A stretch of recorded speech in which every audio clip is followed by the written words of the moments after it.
저희가 그 밑에 보면 에베소서 2장 19절의 말씀에 보면 그러므로 이제부터 너희는 외인도 아니요 나그네도 아니요 오직 성도들과 동일한 시민이요 하나님의 권속이다 이렇게 말씀하잖아요. 그러니까 자녀라고 하는 부분, 그러니까 우리가 근원적인 어떤 기쁨이 있다면 우리가 하나님 그리스도께 속한 그 새로운 가정이라고 하는 부분이거든요. 그러니까 이렇게 제가 고아원을 정기적으로 다녔던 고아원이 있는데 그 고아원에서 제가 경험한 것이 다시 올게라는 말을 하면 아이들이 안 믿더라고요.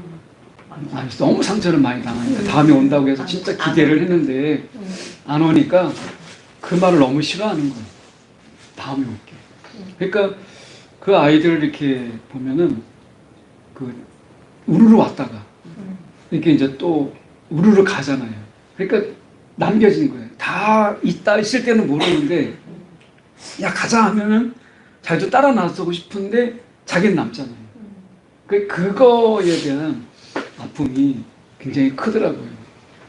네, 그러니까 우리가 이 하나님 안에서 우리가 가정이 있다라고 하는 이것에 대해서 새롭게 내가 하나님의 정말 자녀구나, 내가 하나님의 딸이구나, 아들이구나 라고 하는 것을 새롭게 경험하는 이 가정이라고 하는 것.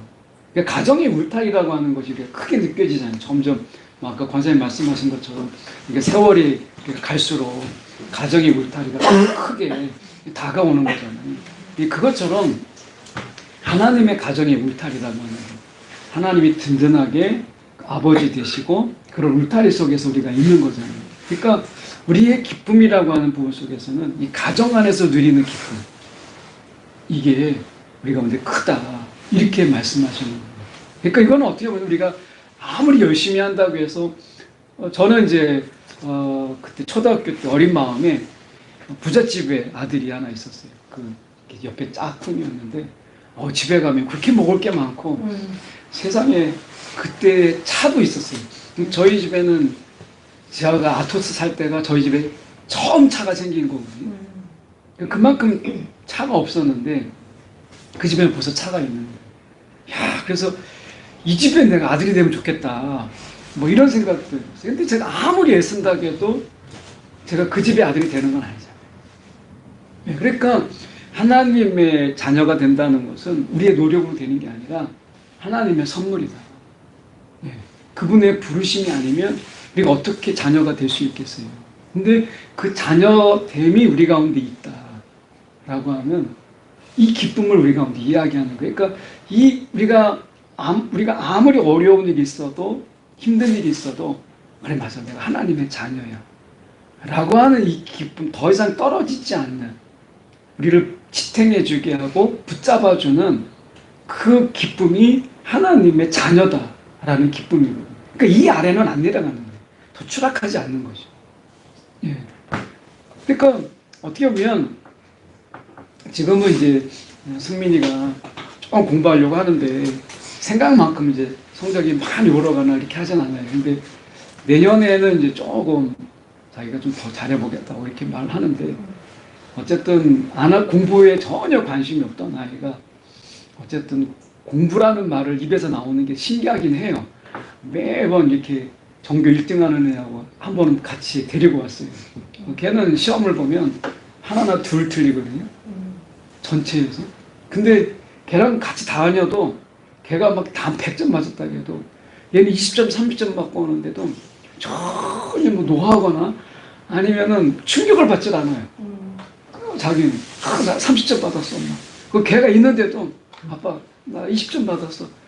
그 제가 뭐 얼굴이 화끈거린 거예요. 얘 전교 1등 하는 애인데 근데 같이 다니는데도 전혀 충격을 안 받는데 자존감이 센가 자존감이 세서. 아니 어느 날 갑자기 자기가 공부를 한번 해보겠다고 이렇게 하는 게 너무 신기한 거예요. 지금도 학원에 다니곤 하는데 근데 이 아이가 뭐 집에 오면 시험 끝나고 나면 옛날에는 그런 얘기도 안 했거든요. 몇 개 틀렸다 이런 얘기도 안 하고 아쉬운 거 이런 얘기 안 하는데 엄마 만나면 내가 이 문제 알았는데 틀렸다고 또 저 만나면 또 그 얘기를 또 하고 누나 오면 또 얘기하고 형 오면 또 얘기.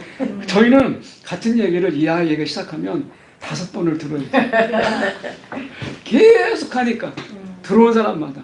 근데 어떨 때는 야 저런 얘기를 뭐하러 또 하나 실수한 건데 다음에 잘 봐야지 하는데도 어떨 때는 생각하면 가족이니까 자기의 약함을 그냥 허물없이 이야기하는 거예요. 근데 그 모습을 보면서 야, 이 하나님과의 가족이라는 부분 속에서 우리의 약함 이걸 다 이야기할 수 있는 게 어디 있겠어요?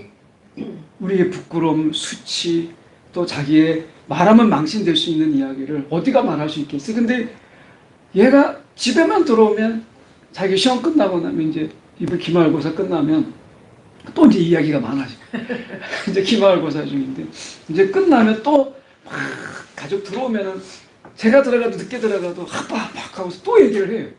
가족은 듣고 있던 걸 또 재방송을 하는 거예요. 근데 우리가 가만히 생각해 보면 하나님의 가정이기 때문에 우리가 고민하는 것도 이야기하고 걱정하는 것도 이야기하는 거잖아요. 어디 가서 그렇게 얘기할 수 있겠어요? 그런데도 누가 하나 막 못됐다고 뭐라 하지 않아요. 다음에 잘 보면 돼. 뭐 이렇게 얘기하거든요.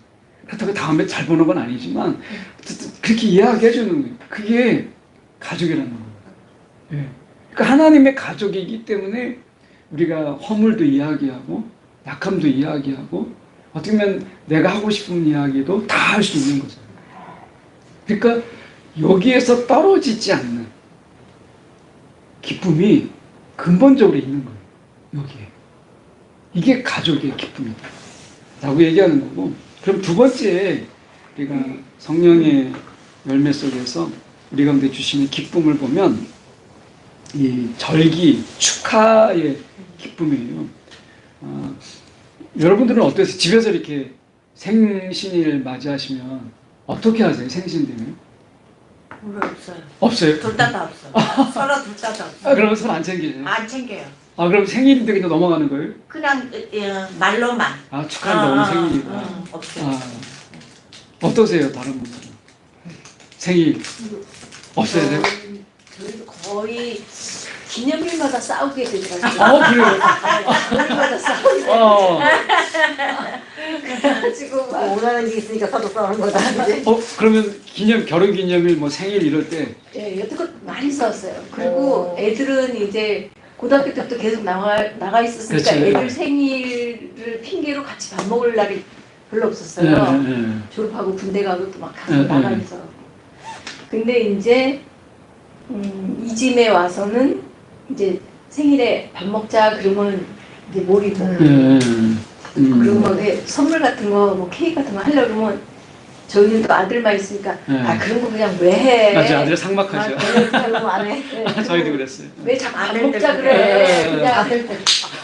딸있는 집. 예. 이 집은 대단할 것 같아. 이 집은. 어떠세요? 이 집은 이벤트도 이 집은 많아요. 장난이 웃는 거 봐. 좋았어. 여기는 대단한 거 있을 것 같아. 딸들이. 어떠세요? 기념일 때 가면은 이벤트가 굉장하겠는데. 아니 딸들이 있으면 있어. 그거는 있어. 아이 기대치가 너무 높은 것 같은데 그렇게 막 딸들이 있어서 뭐 엄청난 이벤트하고 그런 거 없어요. 없어요? 네. 나도 엄청 맞아요. 아니 엄청 그래도 많지는 세심해 않은데, 딸들이. 네, 그래도 뭐 선물이라도 사오고 그렇지. 그날 기억해서 같이 밥이라도 먹자 그렇죠. 하고 네. 뭐 경우에 따라서는 뭐 선물을 또 뭐 사오거나 아니면 또 지들이 뭐 직접 만들기도 하고 좋지 뭐 이제 때에 따라서 뭐 다 다르게 하죠. 좋지. 딸들이니까. 그 중에서 제일 낫네. 그래서 저희도 아들들이면은 저도 아들로 이렇게 형제로 컸잖아요. 그러니까 목사님. 굉장히 삭막하죠. 딸 둘이 위에 미역국 있어. 끓이고 뭐 이렇게 하면 그것도 위에 먹다가 있잖아. 갑자기 흩어지고 하는데 누나들이. 이제 딸들이 둘이 있고 그리고 이제 식구가 있으니까 생일이 다 다르잖아요. 그럼 생일 되면 이제 전에는 이제 딸이 없다가 딸이 있으니까 이제 저희가 준비를 했다면 지금 이제 딸들이 다 기획해가지고 그러니까 이제 큰 애가 둘째 애가 지시를 이렇게 해요. 각자 맡은 걸. 그래가지고 승찬한테도 시키고 승민한테도 시키고 하다못해 돈도 이제 얼마 너 승민이 너 용돈 받으니까 얼마 해가지고 이제 선물도 해놓고 뭐 준비하는 거죠. 그래서 케이크도 하고. 그러니까 이제 좀 생일되고 하면은 시끌시끌해요. 생일 치고 가는 집도 네, 그러니까 6명이나 되고 하니까 그러니까 하다못해 이제 뭐 안 되면 같이 밥을 시켜서 이제 둘러서 먹기도 하고 하죠. 근데 하나님이 우리 가운데 축제라는 것을 주셨잖아요. 절기. 그러니까 성인된 남자를 다 예루살렘에 모이는 거예요. 그러니까 일은 누가 하고 나라는 누가 지켜요. 근데 하나님이 지키시고 그리고 하나님이 돌보시는 거예요. 하나님이 일하시는 거예요. 좀 전에 아까 1부 때 말씀드린 것처럼 우리가 열심을 낸다고 하지만 하나님의 열심이 따라가요. 예. 그러니까 하나님이 우리가 그 이번에 보면 해마다 새 절기가 있어요. 그러니까 무교절과 함께하는 유월절, 그러니까 무교절과 유월절이 같이 가죠. 그래서 이 무교절 그리고 오순절, 그러니까 초막절 이 세 절기는 다 예루살렘에 성인 남자가 다 모여요. 그런데 누가 일하게 하시냐면 되게 하느냐면 하나님이 그 일 다 되게 하시고요. 이들이 일하지 못할 동안 그리고 하나님이 이 국방을 다 지키세요. 그런데 하나님이 왜 하나님이 새 절기를 지키라고 하느냐? 신명기에 나와 있어요. 신명기 16장 11절에 보면 이렇게 말씀합니다. 너와 내 자녀와 노비와 내 성중에 있는 레위인과 및 너희 중에 있는 객과 고아와 과부가 함께 내 하나님 여호와께서 자기 이름을 두시려고 택하신 곳에서 내 하나님 여호와 앞에서 즐거워할지. 이 기쁨을 주기 위해서 하나님 앞에서 즐거워하라고 축제를 주신 거예요. 그러니까 그냥 즐거워하는 게 아니라 하나님 앞에서 너희가 즐거워하라고 축제를 주신 거예요. 절기. 이게 하나님께서 이 말씀이 좀 더 보면 너무 영적인 것에 초점을 맞추다가 하나님이 주신 일상적인 선물 안에서 참된 기쁨을 누리는 하나님이 주신 일상적인 선물 안에서 이 참된 기쁨을 누리는 법을 잊어버린다 라고 이야기합니다. 여러분 우리가 하나님이 우리 가운데 이 절기의 기본적인 어떤 뜻을 우리가 볼 것은 하나님 앞에서 즐거워하도록 우리 가운데 주시는 거예요. 그러니까 세상살이가 얼마나 어려워요. 사는 게 너무 쉽지 않죠. 농사 짓는다는 거 정말 어려워요. 근데 하나님이 3번의 절기를 정해서 너희가 마음껏 이때는 즐거워하도록 하나님 앞에서 즐거움의 삶을 살 수 있도록 하나님이 이 기쁨을 나를 허락하신 거예요. 이 말은 뭐냐면 이렇게 즐거워하며 살아라 라고 하는 거예요. 근데 절기라는 게 그런 거잖아요. 우리가 무슨 날 그때만 그렇게 하는 게 아니라 이 날을처럼 다른 날도 그렇게 살라라고 하는 거잖아요. 그러니까 우리가 보면 뭐 이렇게 부부의 날, 우리가 오죽하면 부부의 날을 만들었겠어요. 5월 20일이 부부의 날이잖아요. 그러니까 둘이 하나가 되는 날이다. 그래서 이 부부의 날을 우리가 만들었잖아요. 근데 이 의미는 뭐겠어요? 그때만 서로 챙기는 게 아니라 이 절기를 기념일을 맞이해서 이렇게 서로 부부가 서로 살아가자 이런 거잖아요. 이 절기도 마찬가지예요. 3번의 절기를 주었다는 것은 이 이스라엘에게 있어서 3이라는 숫자는 완전의 숫자를 이야기해요. 완전하다. 그러니까 3번의 절기라고 하는 것은 매일매일 완전한 기쁨 속에서 살아가는 이런 날들이에요. 그 기쁨을 잊을만 하면 하나님이 절기를 통해서 너희가 이렇게 기쁨으로 살아가야 돼. 또 기쁨을 또 잊을만 하면 또 기쁨의 날을 주시는 거예요. 그래서 하나님이 이 3번의 절기를 통해서 너희는 이렇게 기뻐하며 살아가도록 내가 너희를 불렀어. 이렇게 말씀하시는 거거든요. 3번만 즐거워라는 게 아니고. 그러면 우리가 우리의 삶을 하나님이 축제처럼 살아가고. 최근에 이렇게 축제 다녀오신 적 있으세요? 가을 축제 뭐 이렇게 해가지고. 없으세요? 이해동 집사님이 듣고 계신지 모르겠지만 이해동 집사님은 이렇게 축제 아이들 데리고 잘 좀 다니더라고요. 삼병호 축제 뭐 이렇게 하면은 그 축제 가고 뭐 이렇게 산천어 그쪽이죠. 산천 쪽에 빙어 축제 뭐 이런 거. 가끔 이렇게 나누는 때 들어보면 빙어 축제도 좀 가고 애들 데리고 좀 많이 보게 하려고 하더라고요. 축제를 다니는 거. 근데 가는 게 이제 고생이잖아요. 막히기도 하고. 그런데 막상 가서는 애들이 너무 좋아하니까 이제 엄마 아빠가 힘들지만 가는 거거든요. 그러니까 열심히 다녀요. 진짜 옆에서 보면 야 이렇게 열심히 다니나 뭐 싶을 정도로 열심히 다니잖아요. 근데 우리가 축제 속에서 같이 막 가면 새로운 경험도 하고 또 새로운 맛도 경험하는 것처럼 하나님이 우리 가운데 축제의 삶 막 일도 해야 되고 나라도 지켜야 되고 뭐 할 일이 얼마나 많겠어요. 그런데 하나님이 그거 다 손 놓고 하나님 앞에서 너희가 이렇게 즐겁게 살라 이렇게 말씀하시는 거잖아요. 이게 축제거든요. 그러니까 하나님이 하나님께 맡기고 내가 하나님 안에서 막 즐거워하는 거예요. 우리는 이걸 내려놓지 못하는 거죠. 그러니까 이거 맡기지 못하고 마음에 내려놓지 못하니까 하나님 앞에서조차 기쁨으로 살지 못하는 거예요. 그러니까 하나님 앞에 와서도 여전히 내가 근심을 붙잡고 있는 거고 내가 여전히 하나님 앞에 와 있지만 여전히 내가 해야 될 일들을 붙잡고 있는 거죠. 그러니까 축제에 왔어도 기뻐하지 못하는 거예요. 즐기지 못하는 거예요. 예. 제가 이 대학교 때 이 신입생 환영회가 지금으로 말하면 카바레 같은 거예요. 여기 장소를 다 빌렸더라고요. 거기에 가서 이제 막 이렇게 등 돌아가잖아요. 그 등 돌아가서 막 춤추고 나와서 막 하잖아요. 근데 워낙 숫기도 없고 춤도 못 추니까 그래서 술도 먹는 것도 아니고 그러니까 갔다가 출석부 부르고 바로 나왔어요. 그러니까 아무런 재미가 없는 거죠. 근데 거기 있는 아이들은 얘기 들어보니까 뭐 너무 맛있게 너무 또 즐겁게 노는 거예요. 이 축제 같은 거 어떠세요? 많이 이렇게 만약에 있다면 지금 즐기는 편이세요? 지금은 아닌데요. 젊었을 때는 막 노는 거 너무 좋아했죠. 그랬어요? 그러면 이제 그런 데 가서 그런데 가도 그냥 막 중앙에서 춤추고 상상이 안 되는데. 상상 안 되는데 그러세요? 아주 노는 거 엄청 좋아했어요. 근데 이제 김선영 형제 만나가지고 술도 끊고 오히려 네. 어, 그리고 이제 예수님 만나고는 그런 축제도 시들하고 재미가 하나도 없더라고요.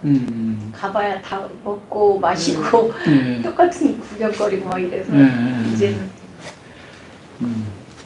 그러니까 우리가 하나님 앞에서 이렇게 축제를 벌인다라고 하는 것이 이게 하나님과 함께 즐거워하는 거거든요.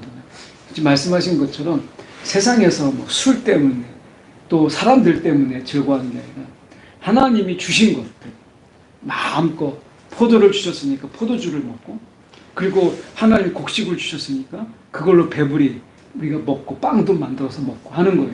그러니까 축제는 우리가 즐거움으로 살아가는 것을 잊을만 할 때 기억나게 하는 것이거든요. 근데 여기서 말씀하고 있는 게 바로 그거잖아요. 너무 영적인 거에 초점을 맞춰서 우리가 살아가는 게 아니고 이건 뒷부분에도 나오는데 우리가 이 신앙을 너무 영적인 이 부분에 맞춰서 아까 우리 이제 진성화 지사님이 말씀하신 것처럼 이거 와서 막 이렇게 막 영적인 거 이야기 막 하는 게 아니라 뭐 먹고 이야기도 하고 이런 부분들이 강의를 들으셨나 봐요. 어떻게 이걸 아시는지 일상적인 부분 속에 너무 영적인 게 아니라 하나님은 우리의 삶 속에서 이 일상의 삶 속에서 우리가 먹는 즐거움 그리고 서로 이야기하는 이런 즐거움 속에서 하나님을 즐거워하도록 하나님 우리를 그렇게 지으셨어요. 그래서 영과 육으로 지은 거거든요. 그러니까 너무 고상하게 막 영적인 부분만이 아니라 우리 속에서 일상에서 갖는 여기서 보면 이렇게 얘기해요. 우리가 성경에서 포도주 마시는 것을 금하지 않고 술 취하는 것을 금했다. 그러니까 에베소서 5장 18절의 말씀에 보면 술 취하지 말라. 이는 방탕한 것이니 오직 성령으로 충만함을 받으라. 이 청년들의 질문이 그거예요. 술 먹으면 안 돼요? 학생들도 어쩌다 보면 술 먹으면 안 되냐고. 그 저희 아이 막내도 아빠 술 먹으면 안 돼? 뭐 이런 이야기를 하거든요. 근데 여기서 보면 이스라엘 백성들이 포도주 마시잖아요. 근데 취할 정도. 마시지 말라. 이렇게 얘기하는 거예요. 이스라엘에게 포도주를 못 마신다라고 하는 것은 어려운 이야기예요. 물이 귀하기 때문에 음료를 대신해서 포도주를 마시는데 이것을 취할 정도. 마시지 말라. 이렇게 말씀하시는 거예요. 그러니까 하나님이 이 먹는 즐거움 우리 가운데 주셨어요. 마시는 즐거움을 우리 가운데 주신 거예요. 근데 이것이 오히려 걱정이 되고 이것이 근심이 되게 하지는 말라 라고 하는 거죠. 우리는 하나님이 분명히 우리 가운데 먹을 것을 주시는데 어떻게 해요? 다음에 못 먹을까?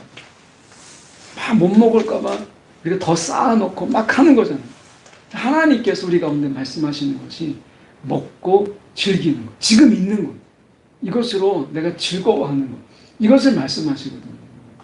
그러니까 지금 우리가 보면 이 음식 먹는 것을 금지하지 않고 폭식을 비판한 것이지, 우리 음식 먹는 것 얼마든지 우리가 감사함으로 먹고 배불리 먹는 것이 중요한 거죠.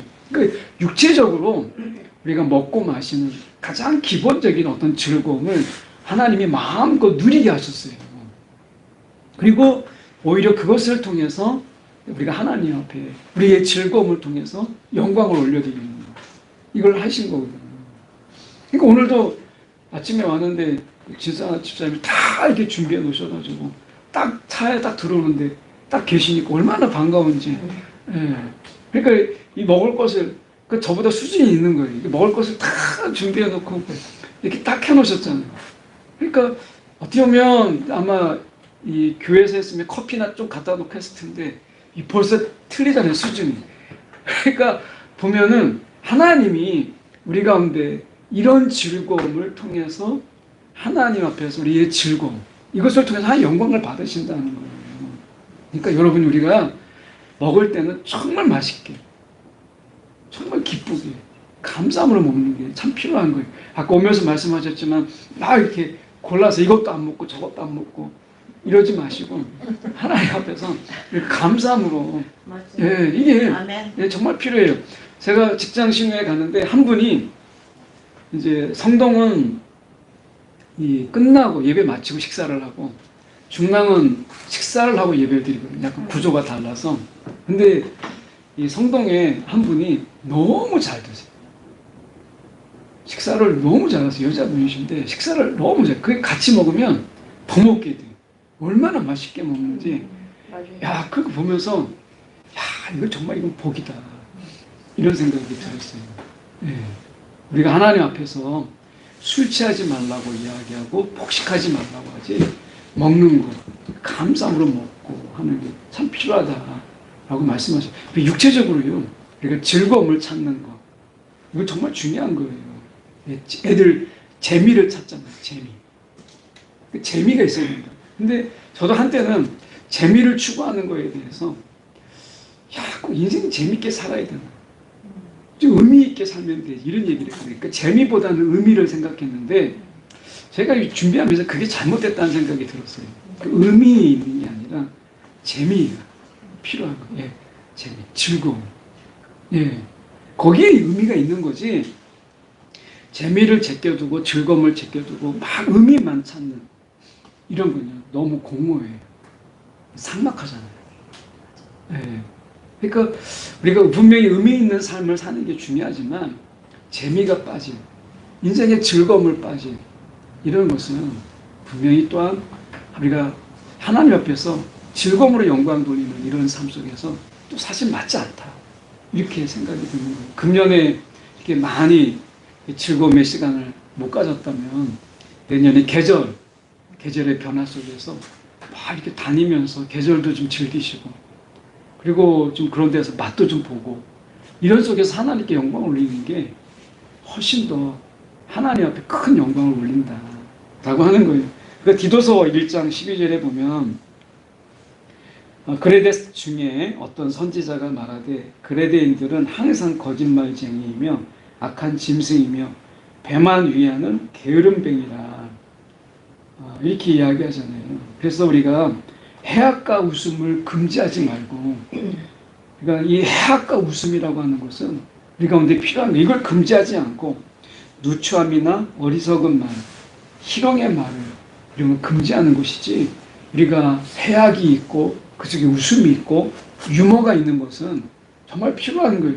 우리가 이 4대 사람들 중에 정말 필요한 게 뭐 지혜도 있어야 되고 지식도 있어야 되고 이렇게 하지만 꼭 있어야 될 게 유머 감각이라고 이야기하거든요. 유머 감각. 여러분 어떠세요? 유머 감각이 좀 있으세요? 전 전혀 없어요. 저도 전혀 저도 없는데 진서양지랑 살다 보니까 조금 생기는 것 같아요. 그런 거는 있어. 저도 물들었어. 네. 좋네. 그러니까 사람을 웃길 수 있다라고 하는 거 이게 진짜 좀 귀한 거잖아요. 유머가 있다라고 하는 거. 그러니까 우리가 굉장히 어려운 가운데 있는데 한 번의 웃음으로 인해서 그걸 딱 떨쳐버릴 수 있는 순간도 있어요. 그러니까 이 유머라고 하는 것은요 굉장히 리더십에 굉장히 중요한 부분으로 차지하더라고요. 리더십에서 유머 감각. 그러니까 우리가 다 삭막하게 심각하게 있는데 누군가 하나가 딱 유머를 던짐으로 인해서 분위기를 확 바꿀 수 있는 이런 거 굉장히 부러운 어떤 요소죠. 그러니까 우리가 웃음이 있다라고 하는 거. 앞에서 처음에 우리가 봤을 때 1부 때 봤던 것처럼 행복의 바이러스 속에서 웃음을 생각해 본다면 다 심각해요. 그런데 그 속에서 웃음을 던질 수 있는 누구 하나가 있다면 분위기가 완전히 바뀌잖아요. 그래서 저희 집에서 약간 이렇게 저희 승민이가 유전자 검사를 좀 해봐야 되지 않나 이렇게 저희끼리 농담으로 그렇게 얘기하거든요. 유전자가 달라요. 아이가 저희는 다 이렇게 있으면 그냥 꿀먹으려는 버거인데 약간 분위기를 바꾸는 게 승민이가 약간 달라요. 그 유전자가. 그래서 저희 둘째가 늘 농담으로 얘기하는 게 병원에서 바뀐 거 아니야? DNA 검사해봐야 되는 거 아니야? 유전자 검사 이렇게 하는데 좀 요소가 달라요. 좀 중학생이 고등학생이긴 한데 아직 10대라서 그런지 뭔가 분위기를 반전시키기도 하고 좀 다르더라고요. 사랑 많이 받은 막내잖아요. 그래서 맞아요. 그럴까요? 네, 그런 사랑 것도 많이 받은 있어요. 막내가 그런 게 있어요. 그런 거. 그러니까 어쩌면 이제 잘 모르겠어요. 어쨌든 그 아이가 이렇게 집안에 그런 부분이 있는데 그러니까 맨 마지막에 보세요. 기쁨은 잔치다. 그 포용적인 잔치가 되어야 반드시 우리가 좋아하는 사람들뿐만 아니라 하나님의 가정에 속하는 모든 사람이 함께 즐거워할 수 있다는 거예요. 그러니까 기쁨의 요소를 우리가 나의 즐거움에 제한하지 않고 잔치라고 이야기를 해요.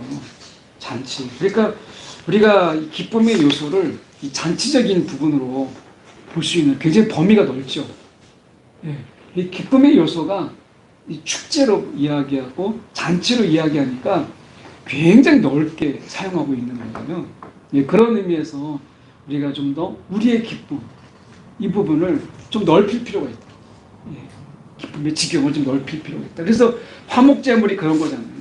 하나님께 우리가 화목제물을 올릴 때 어떻게 해요? 같이 다 불러다가 같이 먹을 수 있는 다 같이 나눠서 먹을 수 있는 이런 어쩌면 잔치 요소가 있잖아요. 옛날에도 우리가 보면 잔치 같은 거 하면은 다 불러다가 특히 시골 같은 데는 많이 그러잖아요. 다 불러다가 같이 나눠서 먹고 음식이 남아야 된다고 막 그렇게 하잖아요. 가나온인 잔치가 바로 그런 거거든요.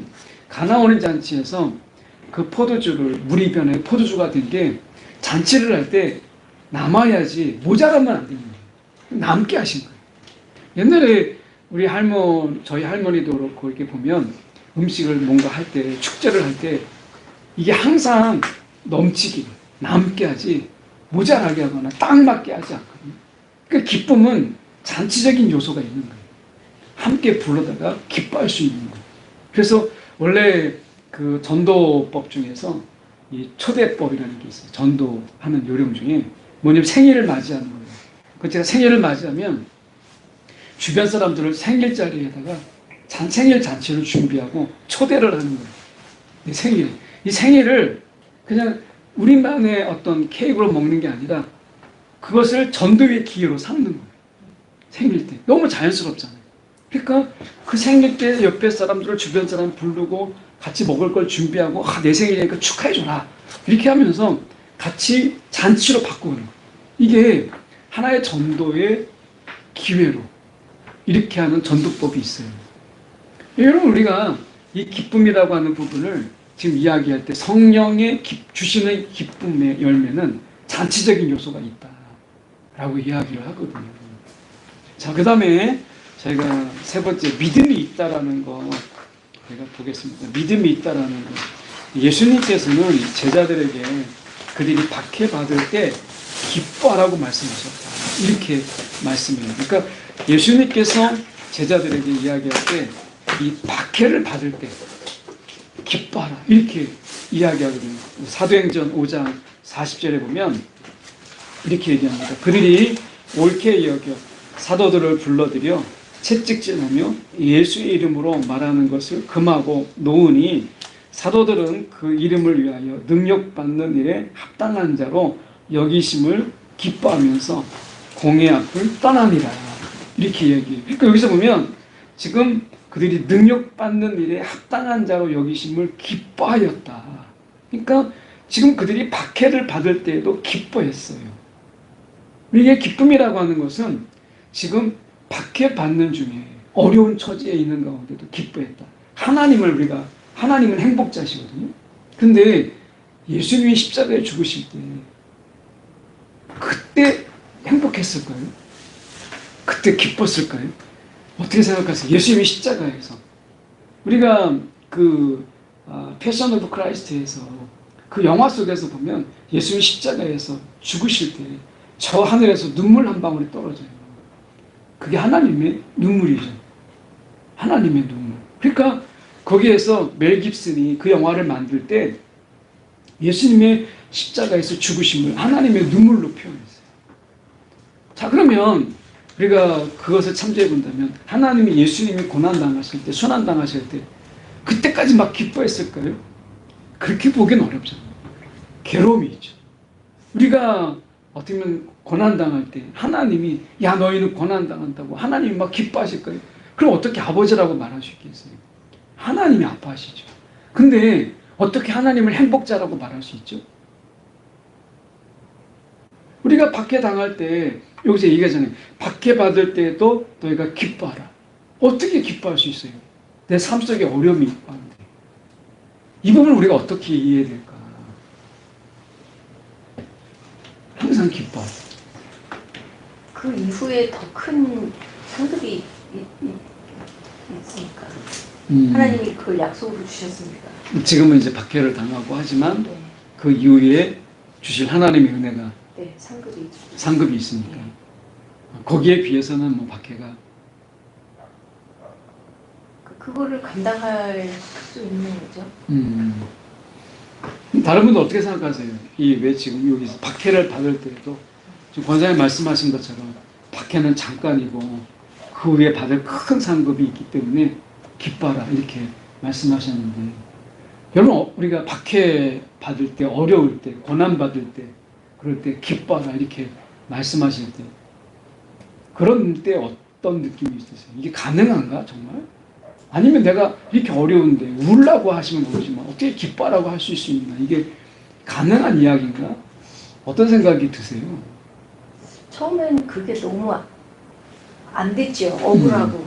그렇죠. 내가 말씀대로 살려고 그러는데 왜 이렇게 자꾸 일이 꼬이고 나를 힘들게 하고 주변이 괴롭히나 막 그런 마음에 억울하기도 하고 정말 하나님 계신가요? 막 이러기도 하고. 네, 맞아요. 그런데 이제 돌이켜보면서 그 과정이 하나님이 나를 빚어가시는 과정이었구나. 그 고난의 시간이 네.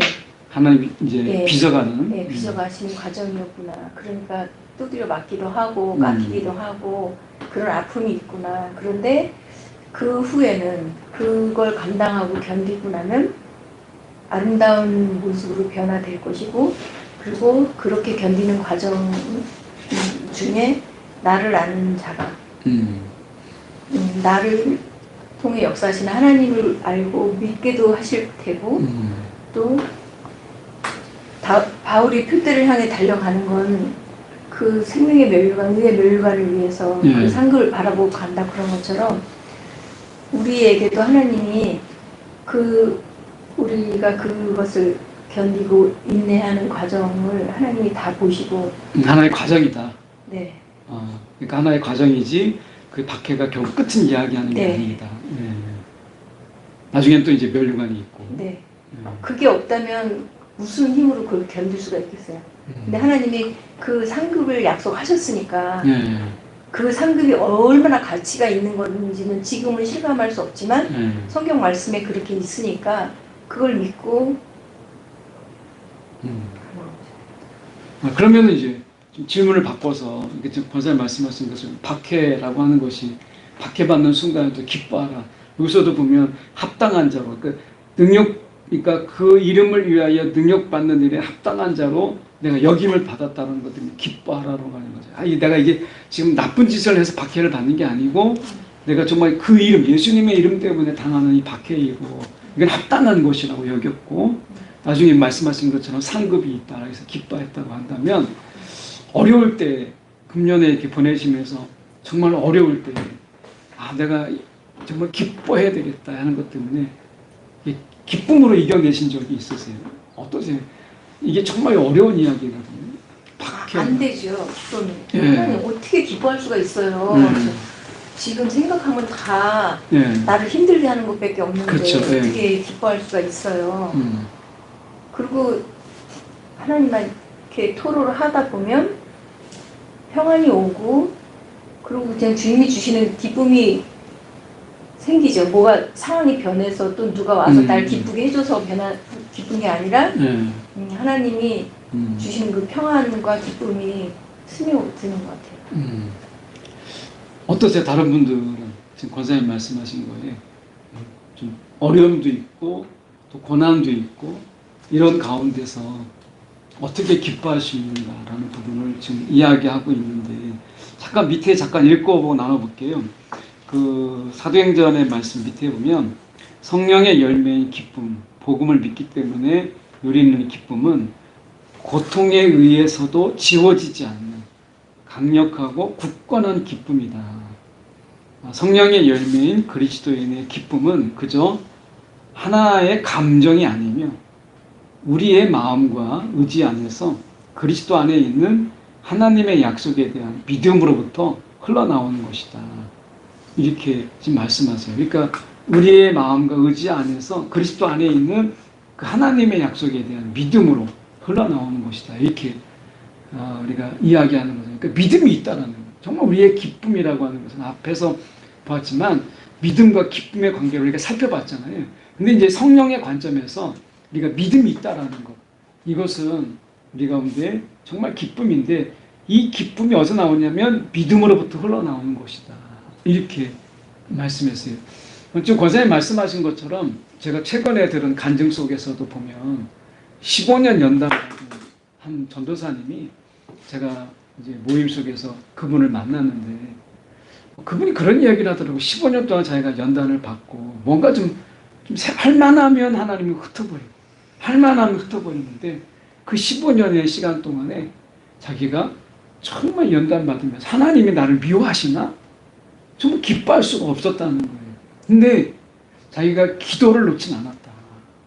근데 나중에 15년이 지나고 나서 그때 가졌던 섭섭한 마음들, 서운한 마음들을 하나님이 막 기쁨으로 바꾸시는데 지금은 자기가 너무 기쁘다는 거예요. 그러니까 하나님이 어떤 분이시냐? 믿음 안에서요. 우리의 실망, 때로는 우리의 좌절, 때로는 우리의 분노까지도 다 하나님이 기쁨으로 바꿔나가시는 거예요. 그러니까 우리의 믿음이라고 하는 것은 지금은 내가 하나님 앞에 너무 서운하고 막 속상하지만 하나님이 이 마음조차도 하나님이 기쁘심으로 바꾸실 그 하나님을 바라보는 겁니다. 예. 이게 우리가 하나님 앞에서 입술로 죄를 짓지 않는 거예요. 이스라엘 백성들이 어떻게 해요? 출애굽하고 나서 그들이 광야 가운데 나와 있을 때 그들이 입술로 죄를 지어요. 하나님이 애굽에서 우리가 죽게 하지 않고 죽을 데가 없어서 광야에 나와서 우리를 죽게 하나? 이런 이야기 많이 했고요. 그리고 그들이 정말 하나님께 불평했어요. 마실 물이 없다. 마라에서 어떻게 했어요? 그 마라에서 막 원망하잖아요. 하나님께 기도하면 될 건데 하나님을 막 원망해요. 원망부터 해요. 기도가 아니라 막 불평, 원망부터 하거든요. 그러다 보니까 그들이 입술에 죄를 짓죠. 그러니까 우리 믿음이라고 하는 것이 지금 권사님 말씀하신 것처럼 우리가 어떤 연단 받을 때, 고난 받을 때, 힘들 때 어떻게 항상 기뻐할 수 있겠어요. 그런데 믿음 안에서 우리가 기쁨이라고 하는 것은 지금 나의 이러한 마음까지 하나님이 반드시 기쁨으로 바꾸시오. 그 하나님. 우리가 사라가 그런 거잖아요. 이삭을 낳는다고 하니까 사라가 어떻게 해요? 그걸 듣고 있다가 웃어버려요. 피식. 너무나 그게 가능하지가 않으니까. 그러니까 그 웃음을 하나님이 기억하시고 이삭이라고 했어요. 이삭의 뜻이 웃음이에요. 그러니까 그의 그 피식거리는 자기조차도 야 이건 가능하겠나? 웃음밖에 안 나오는 헛웃음이죠. 이런 어떤 헛웃음을 진짜의 웃음으로 바꿔버리신 분이 하나님이시라는 거예요. 그러니까 우리가 하나님이 우리 가운데 이 기쁨이라고 하는 것은 이런 박해받는 순간까지도 우리가 어려움을 받고 누군가에게 손가락질을 당할 때 이걸 기뻐하라는 거예요. 왜냐하면 감정적으로는 화가 나죠. 근데 내가 합당한 자로 이 기쁨은 내가 정말 하나님의 부름을 받았기 때문에 가능한 이런 어떤 박해잖아요. 그래서 그들에게 기쁨이 임했다라고 하는 거거든요. 그러니까 하나님이 우리 가운데 주시는 기쁨은 여기까지 이르기를 원하시는 거예요. 우리의 기쁨이.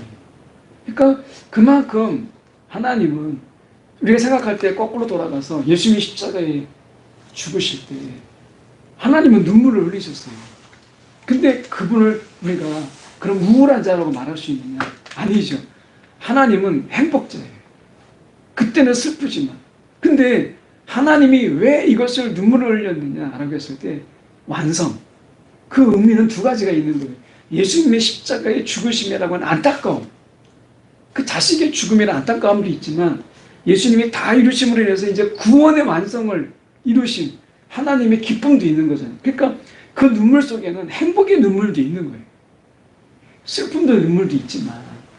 그러니까 하나님이 우리 가운데 말씀하시는 게 이 기쁨이라고 하는 것은 여러분 그 디즈니의 영화에서 보면 슬픔이 있고 감정이 이렇게 여러 가지 있는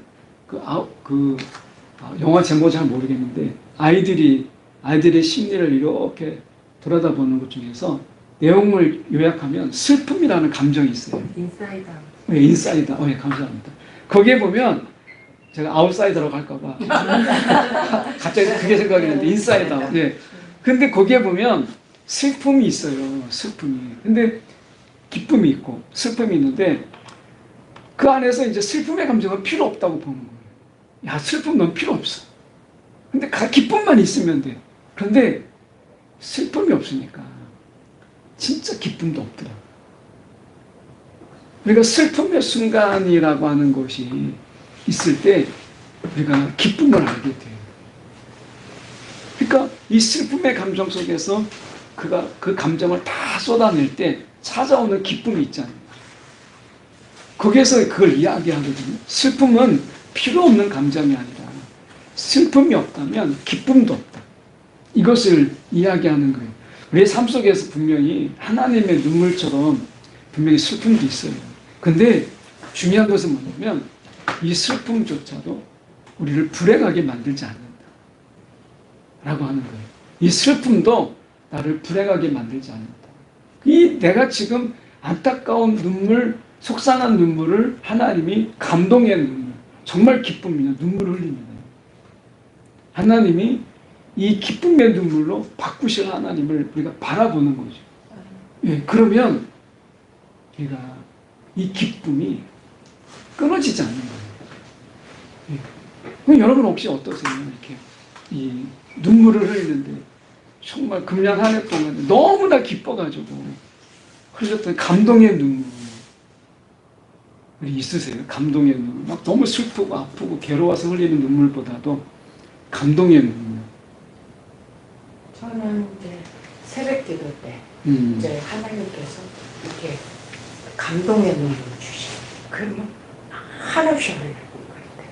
감사하고 기도 중에. 예. 감사의 눈물. 그러면 이제 한 예로 그 감동이 어떤 감동? 이제 제가 이제 뭐 예를 들어서 뭐 성경에 대해서 기도할 때. 그거를 할 때 이제 또 이루어진 거 이게 하나님께서 이렇게 이제 하나하나씩 이렇게 이루어지게 하는 거 너무 감사하고 그래서 이제 눈물을 많이 흘려요.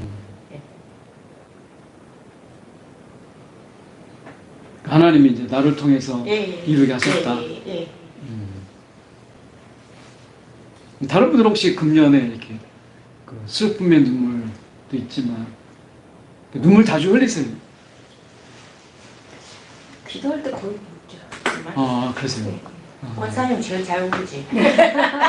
그러니까 막 맞아. 뭐가 막 기뻐서 감동의 기쁨의 눈물이 있었던 적은 기억이 안 나지만 기도 중에 그냥 감사해서 기도 중에. 네, 그런 최근에 그러면 감사해서 흘리신 눈물은?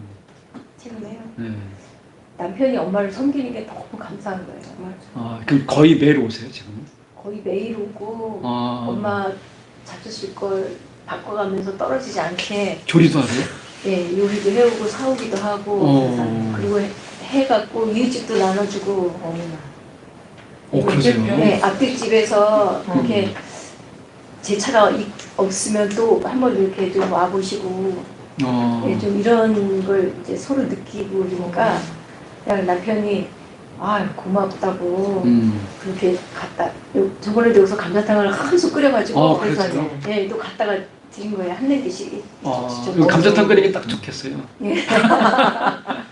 튀어가지고. 네, 그리고 뭐 닭갈비도 해서 그렇게 또 나눠주고 호박도 호박도 써서 나눠주고. 야, 네. 그러면 한번 다 같이 먹어야 되겠네요. 엄마를 위해서는 감자탕. 또 그냥 뭐 잡수실 걸 이렇게 와서 잘 해요. 자기가 막 국수도 막 어묵국수라고 또 막 자기 육수를 내 가지고 또 어묵을 기름기고 저런 사위도 없다. 뜨거운 물에 헹궈 버리고 다시 이렇게 또 해서 야, 고기 구워서 얹어갖고 잡수시라고 바르고. 근데 요리를 잘 하시나 봐요.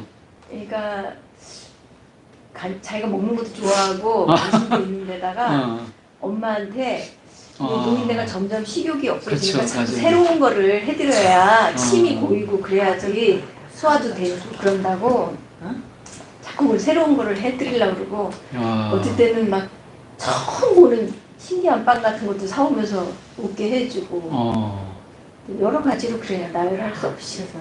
그리고 제가 그 오래되셨어요? 네? 하신 지 오래되셨어요? 그러니까 지금 올 1년 내에 그러고 있는 아, 거죠. 그러세요? 네.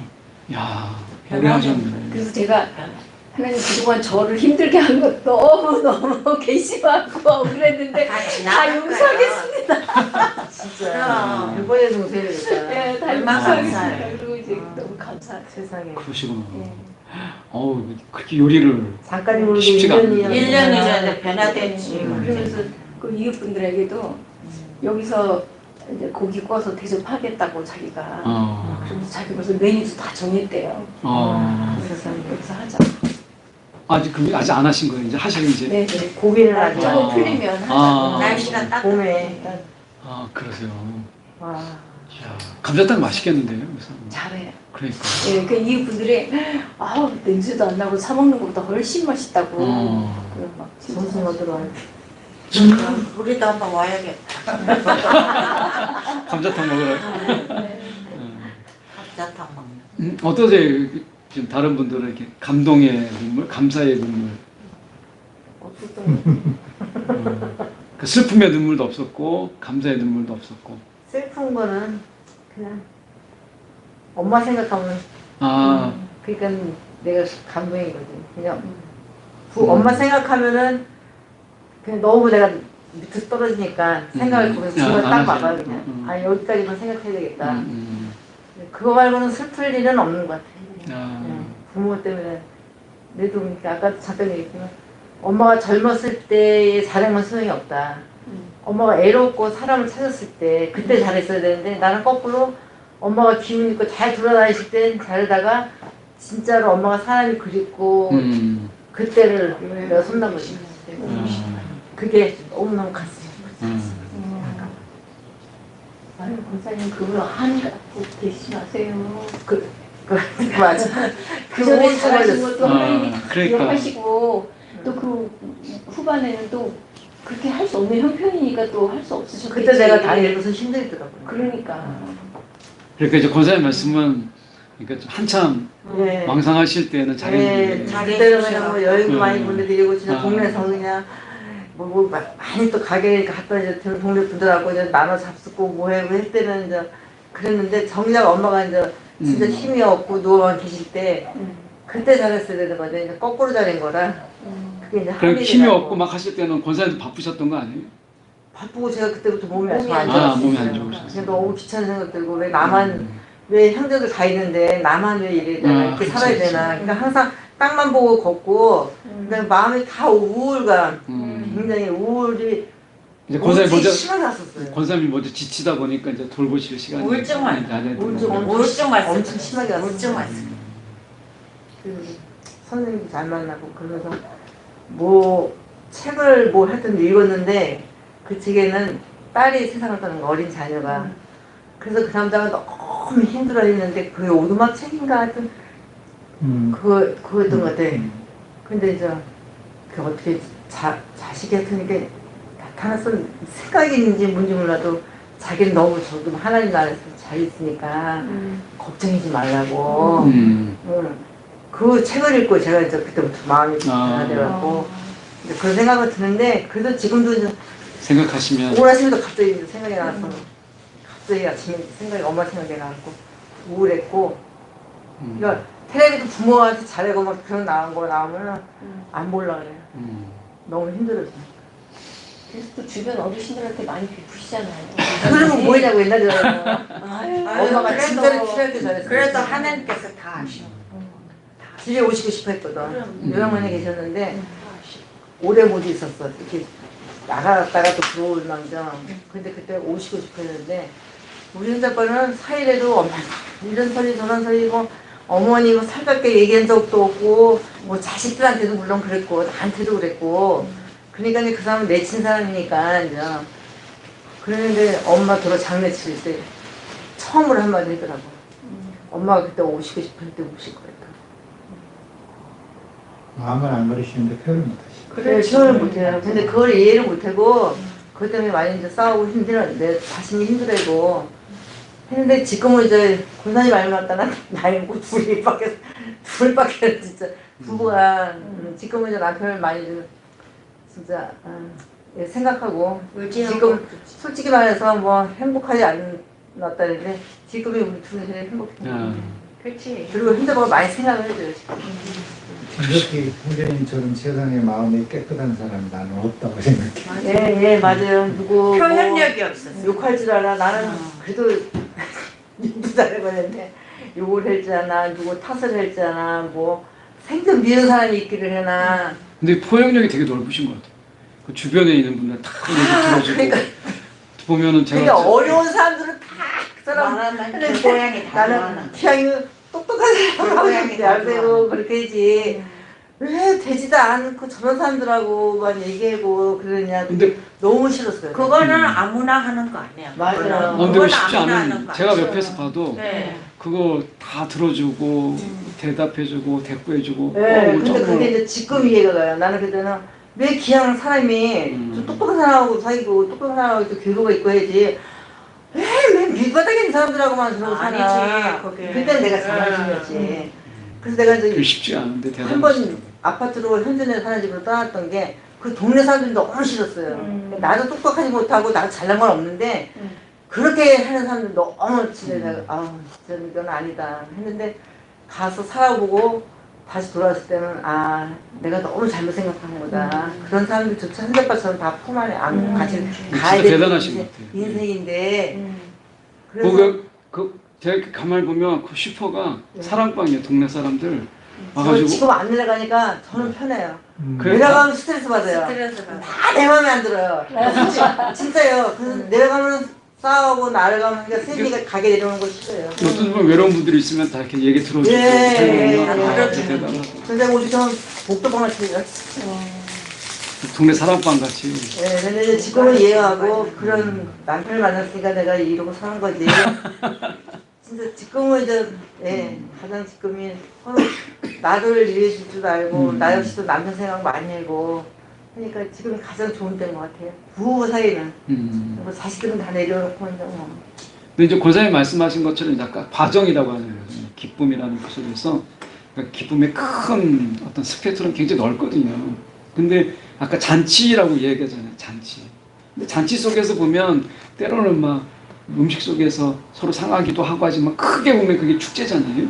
그것처럼 그러니까 기쁨이라는 것은 하나의 과정인데 그 과정 속에서 내가 좀 어떤 슬픔도 있고 때로는 어려움도 있는데 넓게 큰 기쁨이라는 부분 속에서 작게 보는 거죠.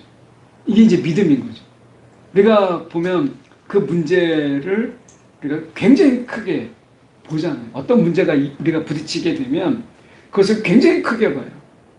그러니까 손바닥으로 태양을 가릴 수 없는데 손바닥을 보면 굉장히 태양보다 더 커 보이잖아요. 실제로는 그렇지가 않은데.